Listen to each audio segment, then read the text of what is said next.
अस्सलाम वालेकुम व्यूअर्स, मां यहाँ Memuna Surio, professor government girls degree college Dadu मां। अॼु मां तव्हांखे सॉल्व कराईंदमि एवरीडे साइंस जा पेपर्स जेके मोस्टली जेके क्लासिस तव्हांखे नज़र अचनि था इन्हनि टेस्ट में ईंदा आहिनि। उन जे हवाले सां मां तव्हांखे इहे सॉल्व कराईंदमि। ठीकु आहे। डिफरेंट वीडियोज़ हिन सां रिलेटेड जेको टॉपिक सां रिलेटेड उहे यूट्यूब चैनल ते अथव अपलोडेड, तव्हां उतां ॾिसी सघो था। अॼु जो असांजो जेको चैप्टर आहे, चैप्टर नंबर 6 आहे हिन बुक जो, जेको आहे ह्यूमन फिजियोलॉजी ऐं एनाटॉमी। ठीकु आहे। ह्यूमन फिजियोलॉजी जो मक़सदु इहो हूंदो आहे, ह्यूमन मीन्स ह्यूमन बीइंग, इंसान। फिजियोलॉजी जो मक़सदु हूंदो आहे study of functions of different organs of the body. असांजे जिस्म जा जेके मुख़्तलिफ़ उज़्व आहिनि उन्हनि जे फंक्शन्स खे जी स्टडीअ खे असां फिजियोलॉजी चवंदा आहियूं। ठीकु आहे। उन सां गॾु आहे एनाटॉमी। ठीकु आहे। एनाटॉमी जो मक़सदु हूंदो आहे त कंहिं बि शइ खे खोले करे उन जी स्टडी करण खे असां एनाटॉमी चवंदा आहियूं। ठीकु आहे। फॉर एग्ज़ाम्पल, मुंहिंजे आरो को बैग पियो आहे, मूंखे ॿाहिरां ख़बर त न पवंदी न हिन जे अंदरि छा आहे। ठीकु आहे। मां हुनखे छा कंदमि, उन जी ज़िप खे ओपन करे उन खां पोइ हुन में ॾिसंदमि त ख़बर पवंदी त हिन में जेके शयूं आहिनि या का बि जेके आहिनि त उन जी स्टडी खे असां एनाटॉमी चवंदा आहियूं। एनाटॉमी जो मक़सदु हूंदो आहे कंहिं बि शइ खे खोले करे उन जी स्टडी करणु, उनखे एनाटॉमी चइबो आहे। जीअं फॉर एग्ज़ाम्पल एनाटॉमी माउथ जी जेकॾहिं असां ॾिसूं था त इंटरनली स्ट्रक्चर माउथ जो छा आहे, अंदरि उन में कहिड़ियूं कहिड़ियूं शयूं आहिनि, त कंहिं बि शइ खे असां खोलियूं ऐं उन खां पोइ उन जी ॿाहिरां त जेकॾहिं तव्हां स्ट्रक्चर ॾिसो त we have only 2 lips. Mouth में सिर्फ़ु ॿाहिरां जेका असां जो एक्सटर्नल स्ट्रक्चर ॾिसूं त mouth is consist of 2 lips only. पर जॾहिं असांखे इंटरनली ओपन अप करे ॾिसंदासीं त हिन जे अंदरि खोड़ सारा ॿिया बि ऑर्गन्स आहिनि जिन जी पंहिंजी पंहिंजी फिजियोलॉजी आहे, मीन्स डिफरेंट फंक्शन्स हूंदा, कमकार हूंदो हर हिकु ऑर्गन जो पंहिंजो पंहिंजो। त उन जे हिसाब सां असां फिजियोलॉजी ऐं एनाटॉमी जो मक़सदु हूंदो आहे त अंदरूनी तौर ते ठहियलु छाजी आहे उहा शइ ऐं उनजो कमु कहिड़ो आहे। ठीकु आहे। हींअर जेको हिन में क्वेश्चन नंबर 1 तव्हांखे ॿुधायो अथनि उहो तव्हांखे ॿुधायो अथनि त बोन। त अचूं था असां बोन ते। त बोन जेके हूंदो आहे, बोन असांजी बॉडीअ जो हार्डेस्ट पार्ट आहे। असांजे जिस्म जो जेको सख़्तु तरीन हिसो आहे, rigid part of the body is called bone. Bone असां उनखे चवंदा आहियूं। ठीकु आहे। बोन ठहियलु हूंदो आहे कैल्शियम, फास्फोरस ऐं डिफरेंट ॿिया मिनरल्स जो। कैल्शियम बॉडीअ जे अंदरि डिपॉज़िट थींदी आहे। ठीकु आहे। जंहिंखे असां कैल्सिफिकेशन बि चवंदा आहियूं, ऑसिफिकेशन बि चवंदा आहियूं। ठीकु आहे। It is the rigid part of our body which supports our body, gives the shape to the body. असांजे बॉडीअ जे ऑर्गन्स खे शेप ॾियणु, ऑर्गन जी प्रोटेक्शन करणु, ऑर्गन्स चवंदा आहियूं उज़वनि खे, उन्हनि जी प्रोटेक्शन करणु, हिफ़ाज़त करणु, इहो सॼो ओवरऑल जेको फंक्शन आहे इहो बोन जो हूंदो आहे। The framework of bone is called skeleton. असां बोन्स जो जेको फ्रेमवर्क आहे पूरी बॉडीअ जो उनखे असां स्केलेटन चवंदा आहियूं, जंहिंखे असां हॾाऊं पिंजरो बि चवंदा आहियूं।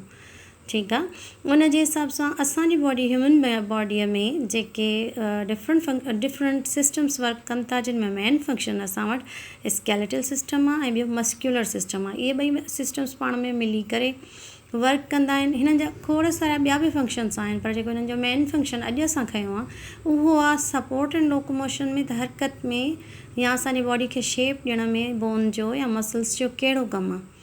ठीकु आहे। ऐं बोन आहे छा, ठहियलु छा जो आहे, बोन जे सिस्टम खे स्केलेटल सिस्टम चइबो।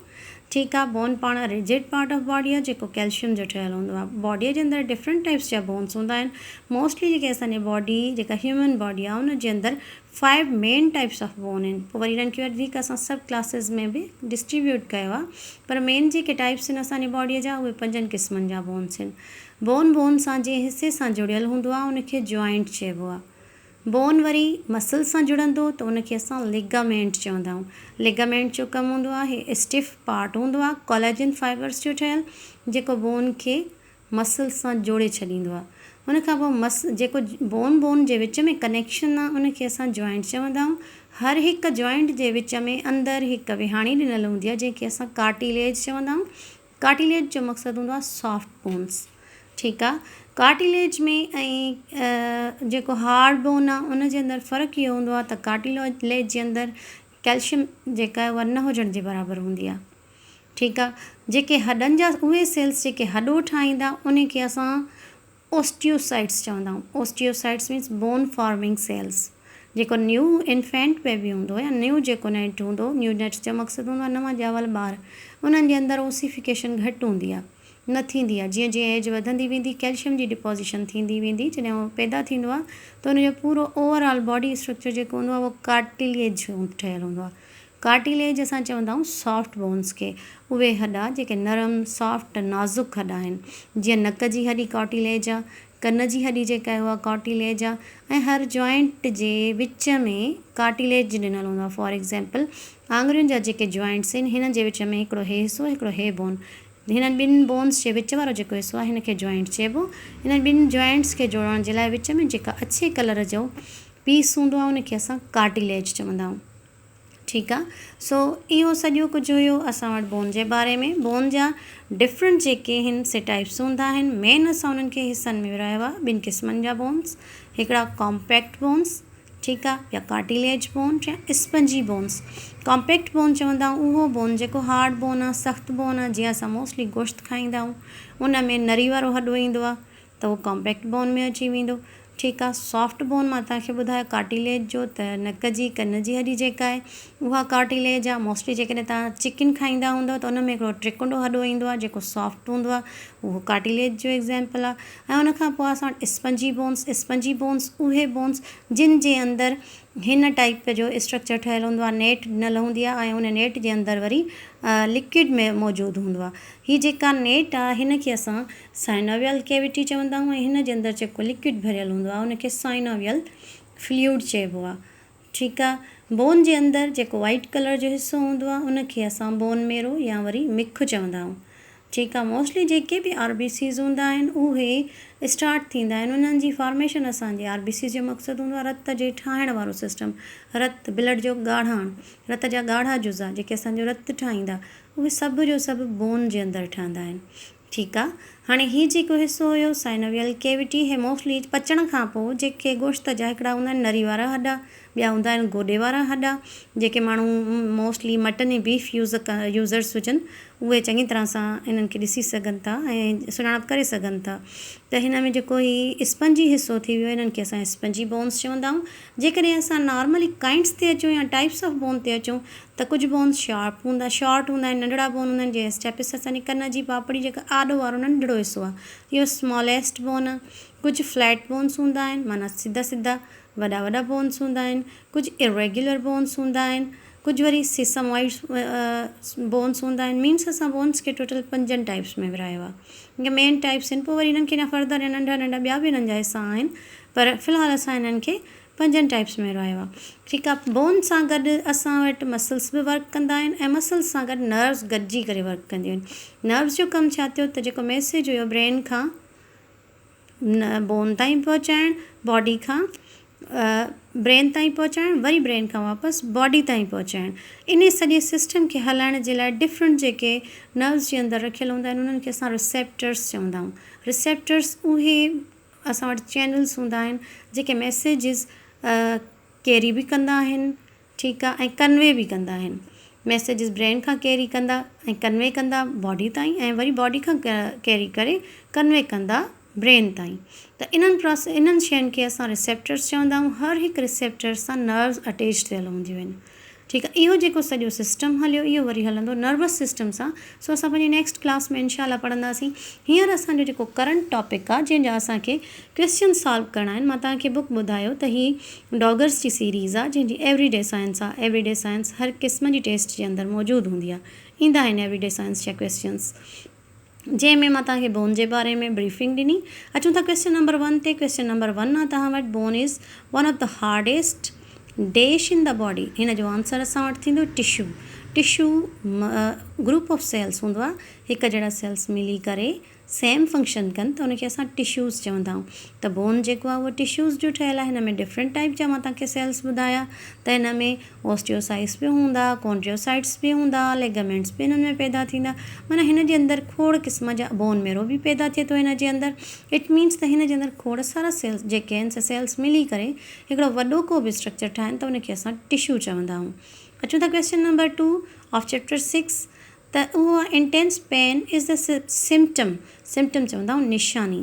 सिम्टम ऑफ मसल स्ट्रेन आहे। मसल स्ट्रेन जो मक़सदु त मसल्स जे अंदरि जॾहिं बि का प्रॉब्लम थींदी या को मसल स्ट्रेच अगरि थिए थो उन जे अंदरि छिक पैदा थिए थी त उन जे करे असांखे पेन फील थींदो आहे त उन जे करे असां वटि जेको इंटेंस पेन थियो या सख़्तु जेको पेन थियो मसल फाइबर्स जे अंदरि जॾहिं तक महसूसु थींदी ऐं उन जे अंदरि पायरोजिन्स पैदा थींदा आहिनि ठीकु आहे पायरोजिन्स ऐं हिस्टामीन जेको आहे उहो असांजे बॉडी जे अंदरि केमिकल रखियलु आहे जेके पेन इंडिकेटर्स हूंदा आहिनि त असांजे जिस्म में का शइ अगरि सही न आई या ग़लति आई त पोइ असांजी बॉडी खे अलार्म ॾींदा आहिनि त पेन जेको आहे उहो स्टार्ट थिए थो पेन स्टार्ट थियण जे करे असां पंहिंजे बॉडीअ जो पाण पोइ केयर कंदासीं पोइ मेडिसिन वठूं या रेस्ट कयूं पर का न का शइ असां कंदा आहियूं मोस्टली जेको पेन थींदो आहे उहो असांजे बॉडीअ में तॾहिं थींदो आहे जॾहिं असांजे बॉडीअ में ग्लूकोज़ जी कमी थी वञे ठीकु आहे त उन जे हिसाब सां जेके पेन सिम्टम्स हूंदा तमामु शदीद पेन मसल स्ट्रेंथ जे करे थींदो आहे जॾहिं मसल्स जे विच में छिक पैदा थी वञे या स्टिफनेस सख़्ती पैदा थींदी आहे त उन जे करे असां में मसल स्ट्रेंथ्स थींदा आहिनि उन खां पोइ नेक्स्ट क्वेश्चन तव्हां वटां mineral and non living matter makeup dash of bone mass त जेको मिनरल्स हुया मिनरल्स में मां तव्हांखे ॿुधायो कैल्शियम हुई मैग्नीशियम हुई फास्फोरस हुया ॿिया खोड़ सारा मिनरल्स हुया त इहे सभु मिली करे 2/3 ऑफ बोन ठाहींदा आहिनि छो त बॉडीअ जे अंदरि बोन जे अंदरि घणो हिसो जेको हूंदो आहे उहो तक़रीबन मिनरल्स जो हूंदो आहे जंहिंमें मेन जेको मिनरल आहे उहो असां वटि एलिमेंट कैल्शियम हूंदो आहे जेको हिन खे हार्डनेस प्रोवाइड कंदो आहे बोन खे नेक्स्ट क्वेश्चन आहे तव्हां वटि the mineral that hardens bone contain the following elements जेके हिन जे अंदरि बोन जे अंदरि एलिमेंट्स ईंदा उहे कहिड़ा कहिड़ा आहिनि कैल्शियम आहे मैग्नीशियम आहे ज़िंक आहे कार्बन आहे हाणे हिन जे अंदरि मोस्टली कैल्शियम ऐं मैग्नीशियम ॿई मौजूदु हूंदा आहिनि ठीकु आहे पर मैंगनीज़ जेका उन जी क्वांटिटी घटि हूंदी आहे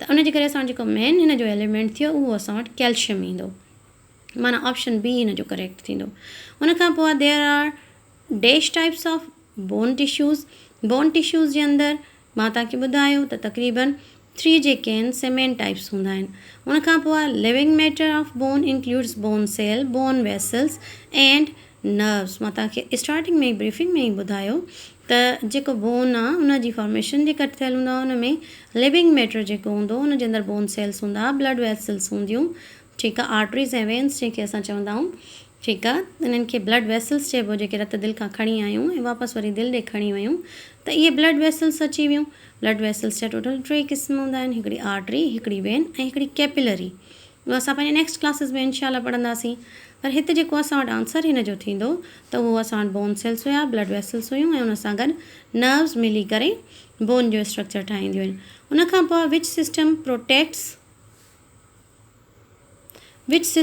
protects the delicate organs and tissues of the body delicate organs चवंदा आहियूं नरम नाज़ुक जेके हिसा उन्हनि खे जेको कंदो आहे प्रोटेक्ट यानी हिफ़ाज़त जेको कंदो हिसो उनखे असां स्केलेटल सिस्टम चवंदासीं मां तव्हांखे शुरू में ई ॿुधायो त जेको हॾनि जो पिंजरो आहे उहो असांजी पूरी बॉडी जे डिफरेंट ऑर्गन्स खे विसरल ऑर्गन्स खे प्रोटेक्शन ॾींदो आहे जीअं फॉर एक्ज़ाम्पल असांजे छातीअ जा जेके हॾ आहिनि जिन खे असां पासीरियूं बि चवंदासीं रिब्स बि चवंदा आहियूं उहे असांजे सीने जे अंदरि मौजूदु दिलि आहे फिफड़ आहिनि ठीकु आहे इन्हनि ॿिन्ही शयुनि खे हिफ़ाज़त में रखंदी आहे हिफ़ाज़त कंदो आहे इन्हनि ॿिन्हिनि शयुनि जी हे तमामु नाज़ुक हिसा आहिनि इन करे दिलि ऐं जेके फिफड़ थिया लंग्स थिया ऐं हार्ट आहे इन्हनि जी प्रोटेक्शन ॾींदो आहे त असां वटि जेको स्केलेटल सिस्टम थियो उनजो कमु हूंदो आहे protection to the visceral organs जेके ऑर्गन्स आहिनि उन्हनि जी प्रोटेक्शन प्रोवाइड करणु अॼु जे लाइ असांजो क्लास क्वेश्चन असां 1 खां वठी 7 ताईं सॉल्व कयो आहे इंशाल्लाह नेक्स्ट क्लास में वरी असां क्वेश्चन नंबर 8 खां वठी क्वेश्चन नंबर 16 ताईं सॉल्व कंदासीं